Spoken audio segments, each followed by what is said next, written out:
Okay, so before we start, the crackers that are used are digestive crackers that are chocolate flavored.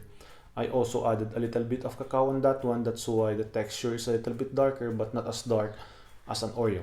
If you want, you can also use Oreo or just use a regular cracker.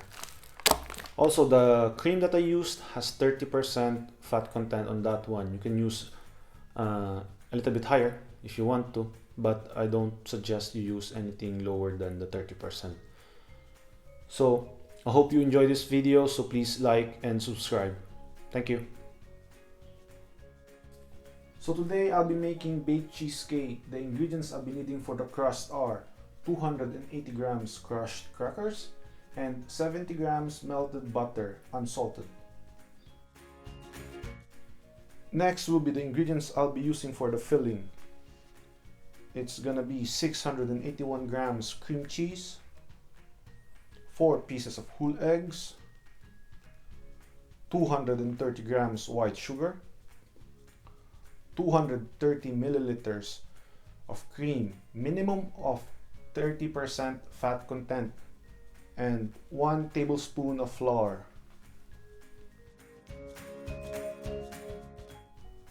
To make the crust, what I'll be doing is I'll be just using the crushed crackers and the melted butter. I'll be just mixing it until it creates a wet sand-like texture.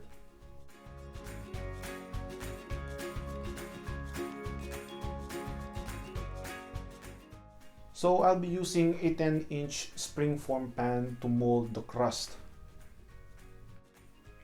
To make the crust, what I'll be doing is I'll be pressing the mixture into the pan, moving from the bottom to the side and pressing it until it is well compact.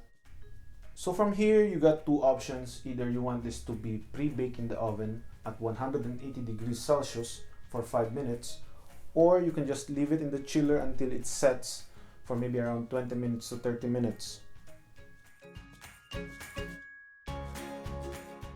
So for the filling, what I'll be doing is I'll be just using a stand mixer and then mixing all the ingredients, and we'll run it at a slow speed until the cheese makes or turns into this little chunks.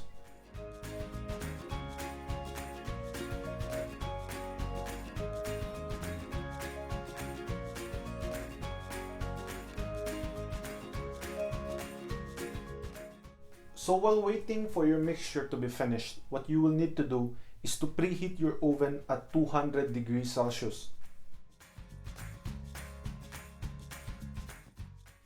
So once the mixture is done, the next thing to do is to just pour it into the crust. Let it sit there for a few minutes until all the air bubbles goes up. The reason to do this is so that once the cheesecake is done, it will not have air pockets on the inside. So once the mixture has set and all the air bubbles has gone up, just put it in the oven, bake it at 200 degrees Celsius for 40 to 50 minutes. And when it's cooked, just let it rest in the oven until it cools down. When your cheesecake is cool, remove it from the oven, let it rest also outside until it becomes room temperature, and then you can put it on the chiller. So if you don't want to make a baked cheesecake, what you will just need to do is remove your egg and replace it with gelatin. You will need a pan, put your cream cheese, your sugar, and your cream. Let it simmer until the cheese is dissolved. After that, turn off your heat and put your gelatin. Mix it until the gelatin is also dissolved. Then pour it into a container that you want to put it. Let it rest outside until it cools down. Then put it in the chiller so that it would harden. After that, you're good. You got a no-bake cheesecake. So this is the final product. I haven't seen any air holes on this one. I also decorated it with few slices of fruits and put simple syrup on top. So I hope you enjoy watching this, so please like and subscribe.